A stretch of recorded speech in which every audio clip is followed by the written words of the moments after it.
October 13th, 1939, 7:15 p.m., Lieutenant Commander Günther Prien stood on the bridge of U-47, 218 feet of German steel and courage, facing the British Royal Navy's most impenetrable fortress, Scapa Flow. The name alone sent shivers down the spines of seasoned sailors. The British fleet's main stronghold, protected by mines, nets, sunken blockships, coastal batteries, patrol boats. Impossible to infiltrate. That's what British admirals said. That's what German naval experts said. But Grand Admiral Karl Dönitz had personally selected Prien for a mission considered tactical suicide in naval annals. Over the next 7 hours, Prien would prove that impossible is just a word, and that a single U-boat could humiliate the world's most powerful navy in its own harbor. U-47 was no ordinary U-boat. Type 7B, built in 1938, 218 feet long, a crew of 44 men, a maximum diving depth of 750 feet, a surface speed of 7 knots? But statistics don't tell the whole story. This boat was built with German precision by Kiel's shipyard workers. Every weld inspected, every valve tested, every torpedo calibrated, and Prien, at 31 years old, had personally trained the crew, not for standard patrols, but for the impossible. 3 weeks earlier, Dönitz had placed aerial reconnaissance photos on Prien's table. Scapa Flow, 7 entrances, all mined or blocked, except one, Kirk Sound. Too narrow, too shallow, too dangerous, Dönitz said. That is your door to history. Prien looked at the photos, smiled, and said, "When do we sail?" Scapa Flow wasn't just a naval base. It was a psychological symbol. Here, the German Imperial Fleet had scuttled itself in 1919, following the Treaty of Versailles, 74 ships humbled in defeat. 20 years later, HMS Royal Oak lay there, a Revenge-class battleship, 29,150 tons of steel, 15-inch guns, a symbol of British naval power. Aboard were 234 men and boys, many under 18, feeling safe in an invincible harbor, but safety was an illusion, and Prien was on his way to shatter that illusion in 19 minutes. The plan was insane. U-47 would navigate Kirk Sound at night at low tide. The channel was 50 feet wide at its narrowest point. The U-boat was 22 feet wide, margin for error 13 feet per side, in a strong current, in darkness. With blockships partially obstructing the way, 1 meter of navigational error meant collision, noise, alarm, death for the entire crew. British coastal batteries would pulverize U-47 before it could submerge. Every naval officer would say, "That's suicide." But Prien had something more important than caution: German engineering, perfect training, and an unwavering belief that precision beats courage. October 19th, 11:07 p.m. U-47 surfaced off Kirk Sound. Prien climbed onto the bridge, binoculars to his eyes, saw the blockships, metal skeletons of old freighters, sunk in 1914 to block access, but 25 years of waves and tides had shifted them. A gap, perhaps 55 feet wide, opened in the moonlight. No, not moonlight. The night was moonless, as Dönitz had planned, but the sky glowed. Aurora Borealis, the northern lights. Green and violet veils danced across the Orkney Islands. Prien stared in dismay. Perfect camouflage, ruined by a natural phenomenon. U-47 was now visible to any British watchman with working eyes, but Prien had no choice. Retreat meant mission failure. Forward meant perhaps death, but perhaps glory. He ordered, "Forward, half power. Helmsman, hold a precise course. 1 degree of deviation and we all die." The next 47 minutes was silent. Hell! U-47 slipped through Kirk Sound at 4 knots, engine at minimum. Every man on board held his breath. The current was stronger than expected. A 6-knot tidal flow pushed the boat sideways. Helmsman Ernst Zialas fought the rudder. Prien watched the block ships draw closer, 65 feet, 50 feet, 30 feet, a metallic screech as the U-boat's hull scraped against a sunken wreck. Noise like a thunderclap in the stillness of the night. Prien froze, waited for searchlights, for alarm sirens, for gunfire. Nothing. Only wind and waves. Were the British guards asleep, or did they think the noise was the tide against the block ships? No matter. U-47 was through. Inside Scapa Flow. The most impossible infiltration in naval warfare accomplished. But the mission was only half done. Now Prien had to find aim, fire, and escape, all before the British realized the wolf was in the henhouse. 12:27 a.m., October 14th, 1939. Prien scanned the bay through the periscope, looking for targets. Expecting 7-8 battleships, the war fleet at full strength, but Scapa Flow was almost empty. Only 2 large shadows, HMS Royal Oak and HMS Pegasus. Disappointment mixed with relief, fewer targets, but also fewer enemy ships to hunt U-47 after the attack. Prien decided Royal Oak first, closer, larger, more symbolic. He maneuvered U-47 into position, 3,000 yards distance, a perfect angle for a torpedo salvo. Ordered the torpedo tubes loaded. The crew moved like a well-oiled machine. 4 Type G7A torpedoes, each 1.5 tons, 620 pounds of explosives per torpedo, 40-knot speed, magnetic and contact detonators. German engineering in torpedo design was world-leading in 1939. These torpedoes had a 95% reliability in tests, but tests weren't combat, and combat was where reality shattered theories.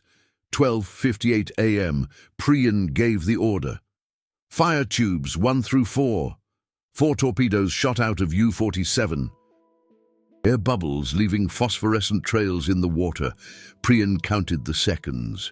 At 3,000 yards distance and 40 knots speed, the runtime was 133 seconds. 2 minutes and 13 seconds between life and death. Prien heard his own heartbeat, heard the crew breathing, heard the waves against the hull.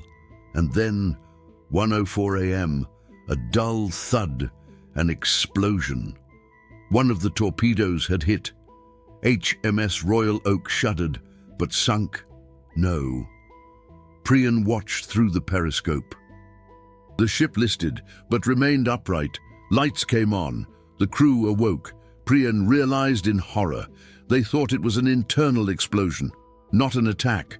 British naval doctrine said a U-boat attack in Scapa Flow was impossible.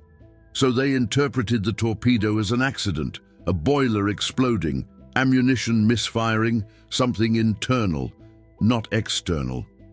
This cognitive dissonance gave Prien time to reload, time for a second attack. Time to write history in British blood. Reloading torpedo tubes in a U-boat is no quick operation. Each torpedo weighs 1.5 tons. In a confined space, with a rocking boat, the crew had to use cranes and precise coordination to push new torpedoes into the tubes. Normally, this takes 20 minutes. Prien's crew did it in 12. Training under extreme pressure paid off. 1:16 a.m., Prien was ready for a second salvo. 3 torpedoes. Target all torpedo tubes on the starboard side of Royal Oak. The distance is closing now, 2,500 meters. A better angle. A higher probability of a hit. Lieutenant Commander Prien gave the order. Fire! 3 torpedoes streaked through the inky blackness. Runtime, 122 seconds. Prien prayed to a god he didn't believe in. At 01:18 hours and 02 seconds, 3 almost simultaneous explosions tore through the night. HMS Royal Oak was struck by 3 torpedoes in a mere 2-second interval.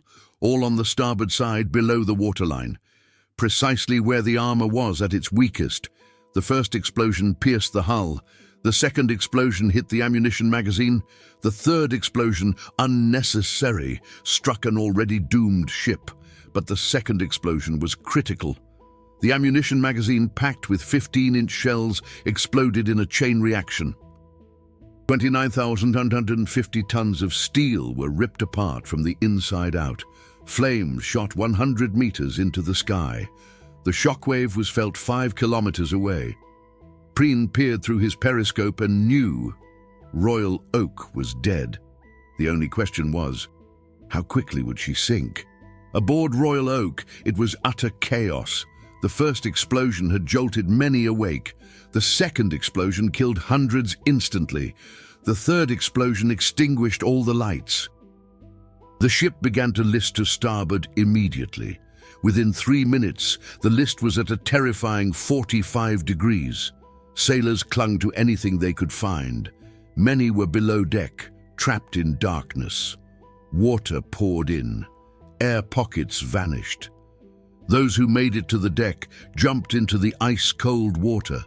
It was October in the Orkney Islands. The water temperature was a brutal 8 degrees Celsius. Hypothermia sets in within 15 minutes. Death within 30. Of the 234 men aboard, 835 would perish. Many drowned, many froze. Many were crushed by falling debris as the ship capsized. 135 of them were boys, not even 18 years old, cadets in training, dreaming of a naval career. They died in their first week of service. Their families would receive telegrams days later. With deep regret, we inform you, your son died in service to king and country. Cause, German U-boat infiltration. 19 minutes after the second salvo, at 1:35 hours, HMS Royal Oak lay on her side, keel up, slowly sinking in the 30-meter deep bay. One of the most powerful battleships in the Royal Navy was now a coffin for 835 men. And Prien, responsible, felt what? Triumph? Guilt? Both? He later wrote in his diary, "I saw the ship sinking and thought of the men aboard, sailors like us. But war is war, and we had our orders." This cognitive dissonance was necessary for sanity, but at night, in later years, Prien would dream of screaming men in burning water. Heroism has a psychological price, but now, at 1:35 hours, Prien had other worries. Escape. All of Scapa Flow was now awake. Searchlights crisscrossed the water, alarm sirens wailed, coastal batteries swung into action, patrol boats started their engines, and U-47 had to return through that same narrow Kirk Sound.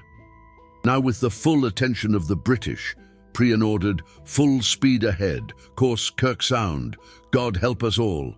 U-47 accelerated to 17 knots, her maximum surface speed. The engine howled. British searchlights found the U-boat. Coastal batteries opened fire. 6-inch shells exploded in the water. 50 meters to the left, 30 meters to the right, 20 meters short. The British gunners, surprised, sleepy, were aiming poorly. But with each passing second, their accuracy improved. Prien knew the next salvo could hit, and one hit meant U-47 damaged, slowed, caught, dead. Kirk Sound came into view. But now, the tide was different. The tides had changed. The current was now outgoing, pushing U-47 through the channel faster than was safe. At 17 knots boat speed plus 6 knots tidal speed, U-47 raced through the 15-meter-wide channel at 23 knots. Helmsman Ernst Jallis fought with the rudder. Prien shouted corrections. 2 degrees starboard, now 1 degree port. Hold her, hold! Metallic screeching as the U-boat hull scraped against a blockship. Paint was scraped away, but the hull held. U-47 was through. Out in the open sea, free, alive, victorious. Behind them, Scapa Flow burned. Ahead of them waited Germany. and glory. But what had really happened? A military masterpiece? Or a lucky exploitation of British negligence? The truth is both. British Scapa Flow defences in 1939 were a joke. Constructed in World War I, they had been neglected for 25 years. Block ships rusted, shifted by the tides. Anti-U-boat nets were single-stranded, easy to breach. Coastal batteries had outdated guns. Guard boats patrolled irregularly. Winston Churchill, then First Lord of the Admiralty, would later write, "Scapa Flow was our safest base, until it wasn't." After the Royal Oak disaster, Churchill immediately ordered the construction of the Churchill Barriers, massive concrete causeways that sealed off the eastern approaches to Scapa Flow, built by Italian prisoners of war, finished in 1944. Too late for Royal Oak, but in time to ensure no further U-boat infiltration was possible. But Prien's achievement remains extraordinary. Navigation through Kirk Sound required skill beyond that of normal U-boat commanders. Precision in torpedoing, 2 salvos, 4 hits out of 7 torpedoes, a 57% success rate under combat conditions. Excellent. And courage, infiltrating the most heavily defended harbor in the world. Undeniable. The German Navy recognized this immediately. Upon his return, Prien was received like a movie star. Hitler himself awarded him the Knight's Cross of the Iron Cross, the first U-boat commander to receive the award. Prien was christened the Bull of Scapa Flow. U-47's conning tower was decorated with a snorting bull emblem. The propaganda machine turned Prien into a hero. Posters, newspapers, speeches, a folk hero. But heroism in war is temporary. Prien returned to U-boat duty. U-47 patrolled the Atlantic, hunting convoys, sinking freighters. Each patrol was Russian roulette. U-boats had a 75% death rate in World War II, the highest among all military units. Prien knew each mission could be his last. In March 1941, U-47 attacked convoy OB-293 south of Iceland. The British destroyer HMS Wolverine detected U-47 with ASDIC sonar, dropped depth charges, multiple explosions, then silence. U-47 never answered radio contact again. All 45 men aboard, including Günther Prien, the Bull of Scapa Flow, were dead. Age 33. His wreck has never been found. His grave is somewhere in the cold North Atlantic, but his legacy lives on in naval tactics textbooks worldwide. What the Scapa Flow attack teaches us is not just military tactics, it's a lesson about vulnerability. The British Royal Navy, the most powerful navy in the world in 1939, felt invincible in Scapa Flow. A single U-boat proved the opposite. 66 meters of steel, 44 men, 7 torpedoes shattered that illusion. That's the power of asymmetric warfare. A smaller, more agile enemy can defeat a massive static enemy if they have the element of surprise and precision. Modern military strategists study Scapa Flow for exactly this reason. The lesson holds true today, just as it did in 1939. Sheer size guarantees. No security. Arrogance invites catastrophe. And vigilance is never optional. The HMS Royal Oak still lies at the bottom of Scapa Flow, 100 feet deep. An official war grave for 835 men. Diving is forbidden. Every year, on October 14th, the Royal Navy holds a memorial service. Divers lay a white ensign on the wreck. Survivors, now over 100 years old, and fewer each year, recount their stories. Stories of explosions, of darkness, of ice-cold water, of comrades who helped and comrades who couldn't be helped, of guilt and survival. One said, "I was 17. I should have died that night, but I lived. Why? Luck. God. I don't know. But I carry 835 names with me, every day." The German perspective is more complicated. After the war, Prien became a problematic hero. He fought for the Nazi regime, but he wasn't a Nazi himself. He was a naval officer doing his duty as soldiers do. The modern German Navy acknowledges his skill, but distances itself from the propaganda that surrounded him. The Bundeswehr Museum displays a U-47 model with a plaque, technical masterpiece, human tragedy, historical lesson. This nuanced view is important. History isn't black and white. Heroes and villains exist on both sides. And often, they're the same person, seen through different lenses. U-boat warfare in World War II was a nightmare for everyone involved. Allied sailors on freighters lived in fear of unseen torpedoes. German U-boat crews lived in fear of depth charges. Survival rates were low for both. 30,000 Allied sailors died from U-boat attacks. 28,000 German U-boat men died from Allied anti-submarine measures. Almost equal. War is democratic in its slaughter. No side has a monopoly on suffering. Technically speaking, U-47 was a marvel of 1939 engineering. The Type 7B, developed by Deutsche Werke Kiel, was a balance between size and maneuverability. Large enough for long patrols, small enough for tight maneuvers. The pressure hull was made of Krupp steel, tested to 1,000 feet, although the official limit was 750 feet. Diesel-electric propulsion, quiet underwater, fast on the surface. Torpedo tubes, 4 in the bow, 1 in the stern, allowed attacks from multiple angles. Crew comfort was minimal. Men shared bunks, ate canned food, breathed recycled air, and didn't shower for weeks. U-boat service was not glamorous. It was survival in a steel tube under the ocean, with death waiting around every corner. But Prien's crew on U-47 was elite, hand-picked, intensely trained. Every man a specialist in his role. Torpedo technicians who could load torpedoes in the dark, with their eyes closed. Navigators who could calculate courses without instruments. Radio operators who could hear Morse code through static. Mechanics who knew every sound of the engine, and knew when something was wrong before the instruments even showed it. This perfection wasn't inherent. It was a product of the German military training system. Brutal, but effective. Men were broken down and rebuilt as machines. Humanity was secondary to function. That enabled extraordinary feats, but at what cost?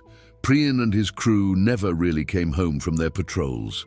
Even on land, they carried the ocean in their eyes. PTSD wasn't diagnosed back then, but it existed. Nightmares of suffocating, drowning, exploding. Many U-boat survivors became alcoholics. Many committed suicide years after the war ended. The price of heroism isn't paid only in the moment, it's paid over a lifetime. The tactical lesson of Scapa Flow is clear. Assumptions kill. The British assumed Scapa Flow was invincible. They based that assumption on World War I experience. But technology had changed. U-boats were faster, deeper, deadlier. Defenses hadn't kept pace. That gap between assumption and reality cost 835 lives. Modern militaries learn from this. Never assume. Always validate. Defenses that worked yesterday might not work today. The enemy is creative. The enemy is motivated.